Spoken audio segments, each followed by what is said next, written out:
धनतेरस पर सोने और चांदी के साथ करोड़पति लोग एक छोटी सी चम्मच भी खरीदते हैं जो तिजोरी में रखने के लिए होती है।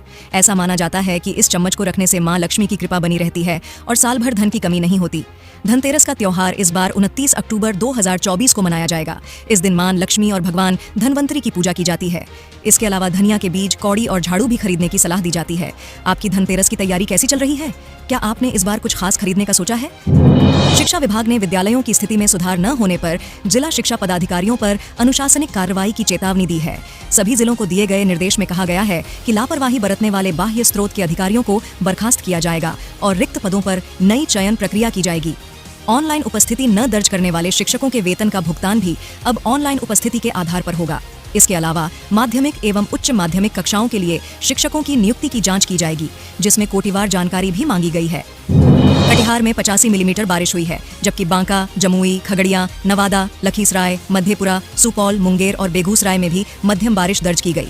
मौसम विभाग ने भागलपुर, बांका और जमुई में येलो अलर्ट जारी किया है। राज्य में अधिकतम तापमान में गिरावट आई है। पटना में 1.7 डिग्री, बक्सर में 2.7 डिग्री और बांका में 6.3 डिग्री की कमी आई है। चक्रवात के कारण राज्य के कुछ क्षेत्रों में मेघ गर्जन और बारिश के आसार हैं। हवा की रफ्तार 40 किलोमीटर प्रति घंटे तक पहुंच सकती है। जैसे जैसे दिवाली और धनतेरस नजदीक आ रहे हैं, सोने और चांदी की कीमतें नई ऊंचाइयों पर पहुंच रही हैं। आज मल्टी कमोडिटी एक्सचेंज MCX पर 24 कैरेट सोने की कीमत 69,580 रुपये प्रति 10 ग्राम है, जबकि 22 कैरेट सोने का रेट 72,950 रुपये है। चांदी की कीमत भी आज गिरकर 1,01,900 रुपये प्रति किलोग्राम हो गई। देश के बड़े शहरों में सोने की कीमतें इस प्रकार हैं।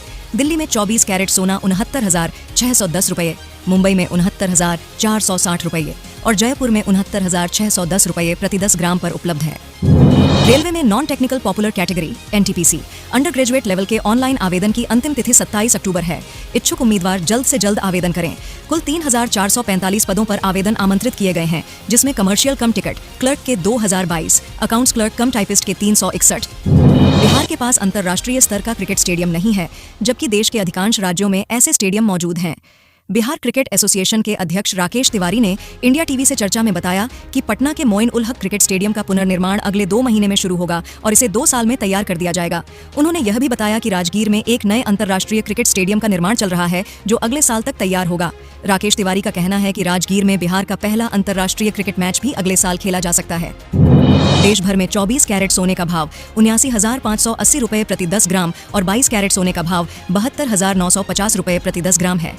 23 अक्टूबर को सोने की कीमत 80,070 रुपये के रिकॉर्ड स्तर पर पहुंची थी। वहीं चांदी की कीमत में भी गिरावट आई है। दिल्ली और मुंबई में चांदी का भाव 4,000 रुपये घटकर 98,000 रुपये प्रति किलोग्राम हो गया है। अंतर्राष्ट्रीय बाजार में भी सोने का भाव $8 घटकर $2,740 प्रति ऑन्स हो गया है।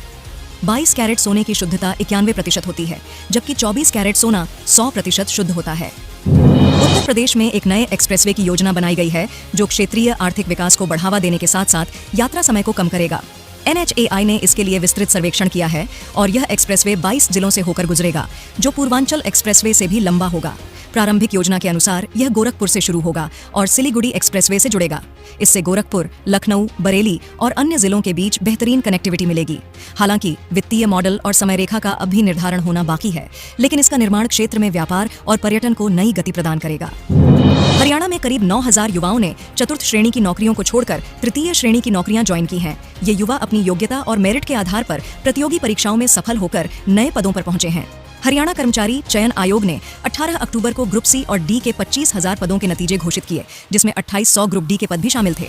सरकार ने इन युवाओं की संख्या को देखते हुए सभी विभागों से डाटा तैयार करने को कहा है। आयोग जल्द ही वेटिंग लिस्ट जारी करेगा और ग्रुप D की नई भर्ती करेगा। बिहार के ग्रामीण कार्य मंत्री अशोक चौधरी की मौजूदगी में खान सर ने मुख्यमंत्री नीतीश कुमार से मुलाकात की, जिससे राजनीतिक चर्चाएं गर्म हो गई हैं। खान सर ने नीतीश सरकार के शिक्षा सुधारों का समर्थन करते हुए दारोगा और शिक्षक परीक्षा में उठाए गए कदमों की सराहना की और कुछ सुझाव भी दिए। इस मुलाकात के बाद यह कयास लगाए जा रहे हैं कि क्या खान सर JDU के टिकट पर चुनाव लड़ेंगे। हालांकि खान सर ने स्पष्ट किया कि उनका फिलहाल राजनीति में आने का कोई इरादा नहीं है और वे अपने काम में व्यस्त हैं, लेकिन अच्छे लोगों को राजनीति में आना चाहिए। समाजवादी पार्टी के अध्यक्ष अखिलेश यादव ने भाजपा पर परिवारवाद की राजनीति में सपा को पीछे छोड़ने का आरोप लगाया है। भाजपा नेता असीम अरुण ने कहा कि चुनाव नीतियों की लड़ाई है, न कि पारिवारिक संबंधों की। करहल सीट पर सपा उम्मीदवार तेज प्रताप यादव और भाजपा के अनुजेश यादव के बीच फूफा बनाम भतीजा मुकाबला होगा। अखिलेश ने भाजपा सरकार पर भ्रष्टाचार और किसानों को गुमराह करने का आरोप लगाया, जबकि अरुण ने कानून व्यवस्था में सुधार का दावा किया। उपचुनाव 13 नवंबर को होंगे और अखिलेश ने भाजपा गठबंधन की बड़ी हार की भविष्यवाणी की है।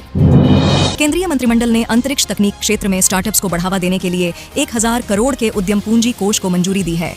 यह कोष आयन स्पेस के तहत स्थापित होगा और व्यवसायीकरण क्षमता के आधार पर 40 फर्मों का चयन करेगा।